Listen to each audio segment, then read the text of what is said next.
presentation about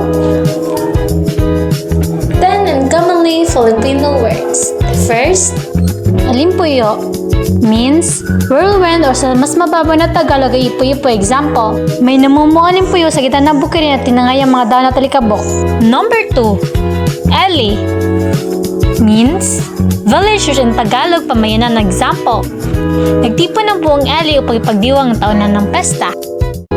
Number 3, Balangaw means rainbow sa mas mababaw na Tagalog ay baghari.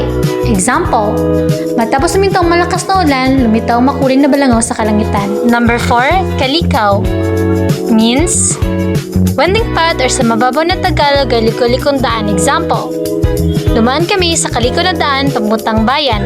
Number 5, Kadloan means lado o sa mababaw na Tagalog ay sandok. Example, gamit ang kadloan sinandok ni nanay ang mainit na sabaw.